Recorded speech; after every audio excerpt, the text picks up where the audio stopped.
Au lendemain de son arrivée à Bunia, dans la province de l'Ituri, le samedi 2 novembre 2019, l'honorable Moïse Katumbi fait une démonstration pratique de sa visite de compassion dans cette partie meurtrie du pays. Après le passage dans un orphelinat, ils se rendent là où très peu se sont rendus, dans le camp de déplacés internes dit Labo, où sont regroupés des compatriotes victimes des affres de Djougou, cantonnés sous des bâches dans des conditions préoccupantes d'hygiène et de sécurité, à la merci de tout. Il a pénétré le cœur du camp, où il a vu de ses yeux l'insoutenable peine de ses sœurs et frères, s'armant d'arguments supplémentaires pour mieux porter leur cause et les défendre.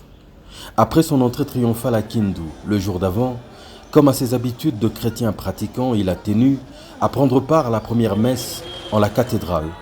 L'officiant du jour ayant remarqué qu'il s'était confondu parmi les fidèles, s'installant au milieu d'eux, juste comme l'un de leurs frères dans la foi, décidera de lui faire une place au plus confortable. Un acte qui a touché l'Église.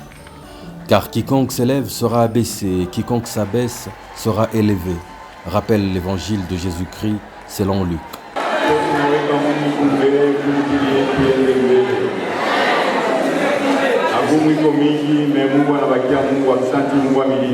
À l'issue de la messe, après un autre accueil fraternel sur le parvis de la cathédrale, il s'est immédiatement rendu au centre pour handicapés Amka, où il a visité les vétustes et précaires installations, a partagé quelques moments avec les malades internés, a même livré une partie de volley-ball avec eux avant de décider de payer toutes les factures en souffrance depuis le mois de janvier et de faire la commande de matériel orthopédique plus moderne en Belgique à leur bénéfice. Et il vient de nous faire une surprise. Il nous dit de libérer tous les malades qui sont internés dans l'hôpital dans le centre pour handicapés de Kindu. Lui-même va s'occuper de la facture de tous nos malades internés qui n'honorent pas nos factures. Depuis janvier et aimwa quand tulifanya facture yetu na tulifanya total yote tulishampatia anasema atalipa. Visite à l'issue de laquelle il s'est proposé de découvrir le terrain lui offert la veille par un habitant de Kindu afin qu'il y bâtisse un domicile local. Une visite fort mouvementée, drainant tout le voisinage qui a unilatéralement décidé de désormais appeler la route qui mène à cette prochaine résidence, boulevard Katumbi.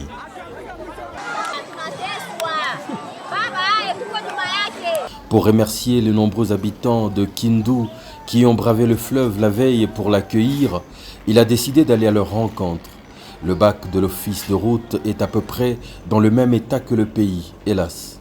Il est ensablé, son moteur souffre et malgré les coups de manœuvre de plusieurs opérateurs, il ne fait que du surplace et ne peut donc conduire le chairman vers l'autre rive.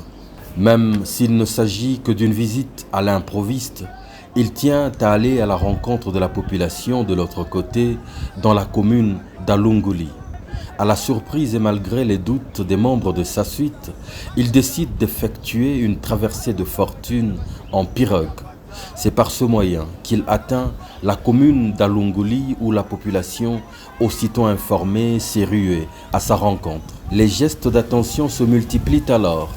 Une maraîchère lui abandonne carrément toute sa bassine de bananes.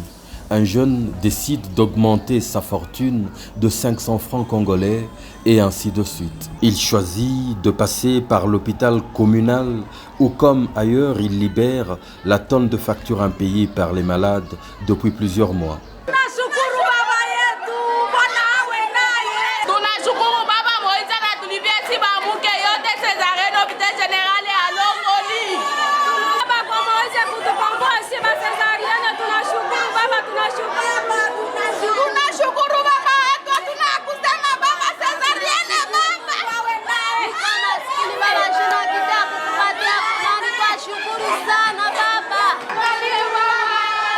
Oui, c'est un sentiment de joie. Nous sommes contents. Il a bien déposé un geste humanitaire et tous les malades qui ont été retenus à l'hôpital faute de moyens, ils ont été libérés par la présence de M. Moïse Katumbi. C'est dans la soirée, le dimanche 3 novembre, qu'il reprend son avion en direction de Lubumbashi. Avec lui, dans la délégation, son conseiller spécial, Salomon Kalandadela, qui rentrait dans la capitale du cuivre après plus de 3 années d'exil, et tout le bouquet de suspense qui a récemment entouré la délivrance de son passeport. Ainsi s'achève la deuxième vague du safari national du chairman, avant de rebondir sur Kisangani, la prochaine étape.